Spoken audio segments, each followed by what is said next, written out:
नमस्कार छात्रों। आप सब कैसे हो बेटा? ठीक ही होगे।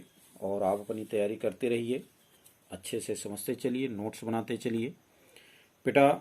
इसके पहले वाले वीडियो में हमने 6 दोहे तक पढ़ा दिया था। आज 7वें दोहे से शुरुआत करेंगे। 7वें दोहे में संत कबीरदास जी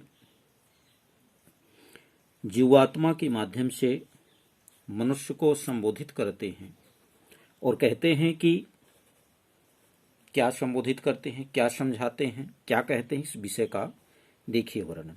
साखी के माध्यम से उन्होंने इस विषय को बहुत अच्छे से प्रस्तुत किया। उन्होंने कहा, कबीर सुता क्या करे, काहे न देखे जागी, जाके संग ते बिछुणिया, ताही के संग लागी।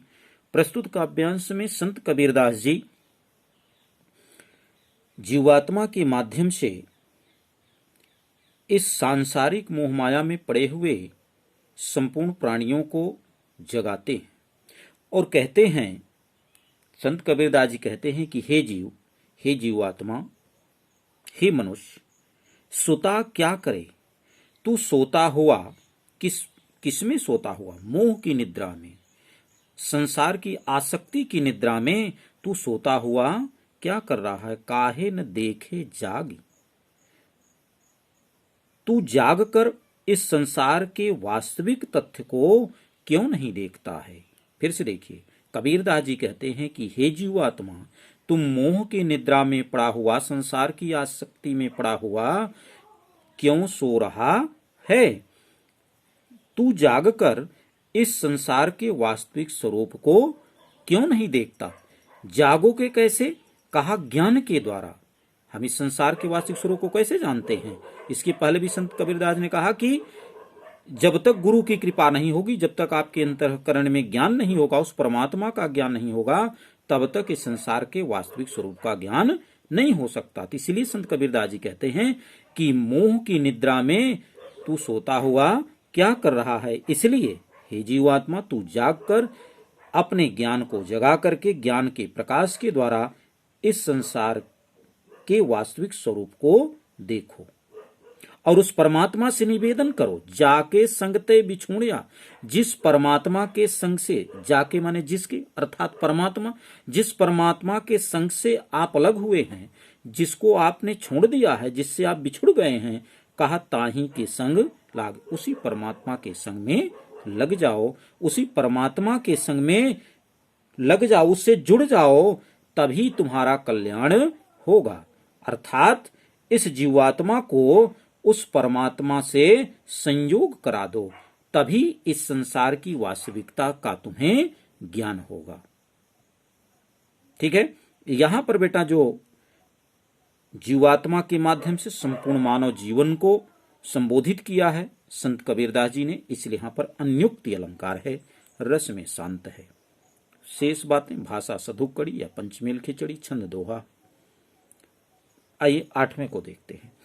कैसो कही कही कूकिए, ना सो ये असरार, राति दिवस के कोकड़े, कबहू लगे पुकारी। संत कबीरदास जी इसमें क्या बताना चाहते हैं? इस दोहे से कबीर ने बताने की कोशिश की है कि भगवान का स्मरण करने पर ही हमें बल देना चाहिए, उन पे विश्वास करना चाहिए। लगातार भगवान का नाम स्मरण करने से ही कभी न कभी वह परमात्मा हमारी इस पुकार को, हमारे इस बात को अवश्य सुनता है और फिर हमें जाकर के सफलता मिलती है। तो संत कबीरदास जी कहते हैं, केसो कही कही कू किए। केसो माने उस परमात्मा को, उस परमात्मा के एक नाम है केशव, जैसा कि हम आप विष्णु श्री कृष्ण भगवान का नाम सुनते हैं। तो कहा केशव कही कही कू किए। केशव का भाव परमात्मा से है या भगवान से ले लीजिए, श्री कृष्ण से ले लीजिए। कहा केशव कहे के उस परमात्मा का नाम ले ले करके उसी को कोकिए। कूकने कहने का मतलब कि दिन रात उसको स्मरण कीजिए, उसको पुकारिए। ना सोइए असरार, असरार का भाव आलस्य युक्त होकर के। कहा आलस्य युक्त होकर के, आलस्य में आकर के मत सोइए, आलसी होकर के मत सोइए। कहा उस परमात्मा को निरंतर पुकारते रहिए। रात दिवस के कूकड़े, रात दिन उस परमात्मा का निरंतर ध्यान करने से, उसे निरंतर पुकारने से कबहू लगे पुकार, कभी न कभी तो उस परमात्मा की पुकार अवश्य लगती है। इसलिए हमारे पूर्वज भी कहते हैं कि निरंतर जिस भी विषय का हम चिंतन करते हैं उसमें हमें अवश्य सफलता मिलती है। जैसा कि अभी आप लोगों का रिजल्ट आया और उसमें आप लोग पूरे समय तक मेहनत करते रहे, निरंतर साल भर मेहनत करते रहे, अपने विषय को याद करते रहे और जिसका परिणाम आपके सामने है। और आज संस्था कि आप गौरव हैं, संस्था आप पर गौरव करती है, अभिमान करती है कि हमारे इस तरह के विद्यार्थी संस्था का नाम रोशन कर रहे हैं। तो बेटा उसी विषय को आपको भी, उस विषय पर निरंतर आपको चिंतन करना है और माता पिता के भी उस कार्य को भी पूर्ण करना है। अभी तो आपने एक सफलता प्राप्त की, अभी तो निरंतर इसी तरह से आपको तमाम परीक्षाएं देनी है और सफल होना है। और सफल होने का मतलब यही है कि आपका जीवन तभी सफल हुआ जब आप एक अच्छी सी कोई नौकरी कर लें, आप अपने जीवन में कुछ अच्छा कार्य कर लें, कहा तभी जाकर के आपका जीवन सफल होगा। उसी बात को संत कबीरदास जी ने बहुत अच्छे से व्याख्यात किया कि केशव कही कही कूकिए, जो आपका लक्ष्य है उसको निरंतर स्मरण करते रहिए, उस परमात्मा का निरंतर ध्यान करते रहिए।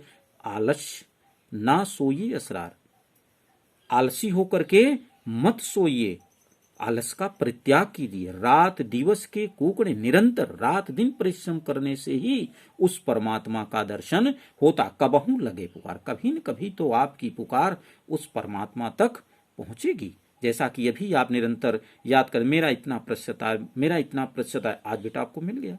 तो उसी तरह से यहाँ संत कबीरदास जी परमात्मा को याद करने और उनके तक पहुंचने का मार्ग बताया है। तो यहाँ पर बेटा क शब्द का बार बार वर्णन है, इसलिए यहाँ पर अनुप्रास अलंकार की प्राप्ति है और पुनरुक्ति प्रकाश, दो अलंकारों की यहाँ पर प्राप्ति हो रही है। और जो रस है आपका वो तो शांत ही है। भाषा सदुक्कड़ी, छंद दोहा।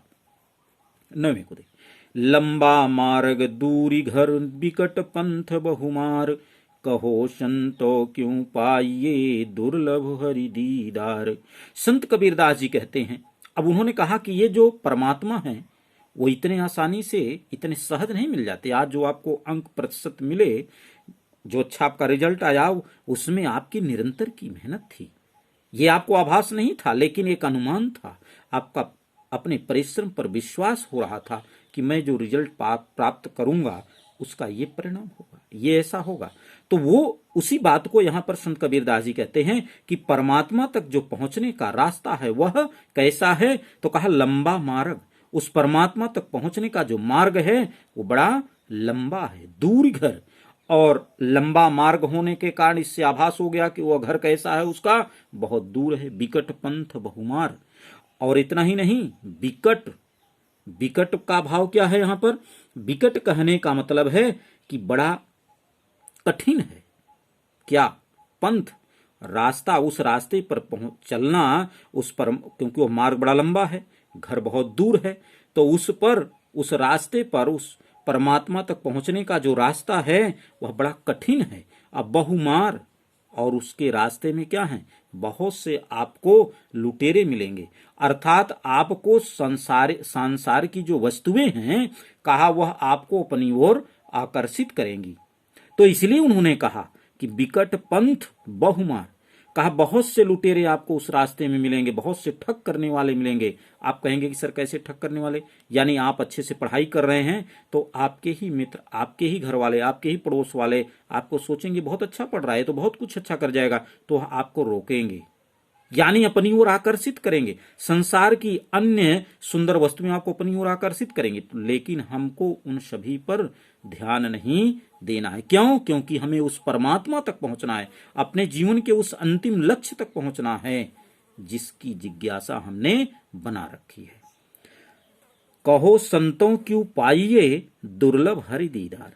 संत कबीरदास जी कहते हैं कि कहिए संतों, कहो संतों, हे संतों कहिए, क्यों पाइए, उस परमात्मा को हम कैसे प्राप्त करेंगे, उस परमात्मा का हमें दर्शन कैसे होगा। ऐसी स्थिति में बड़ा कठिन है, इसीलिए उन्होंने कहा, कहो संतो क्यों पाइए, हम उस परमात्मा को कैसे प्राप्त कर पाएंगे। वो अपने संतों से पूछते हैं। इसी तरह से आप अपने बड़े बुजुर्गों से, आप अपने गुरुजन से निरंतर बात करते रहिए कि हम अपने मार्ग पर कैसे सफल होंगे। इसलिए संत कबीरदास, कहो संतो क्यों पाइए दुर्लभ हरि दीदार, कहा उस परमात्मा का दीदार, दीदार माने दर्शन, कहा उस परमात्मा का, उस लक्ष्य का दर्शन करना बड़ा दुर्लभ है, बड़ा कठिन है। इसलिए आप सब मिलकर के हमें बताइए कि उस परमात्मा का दर्शन कैसे होगा।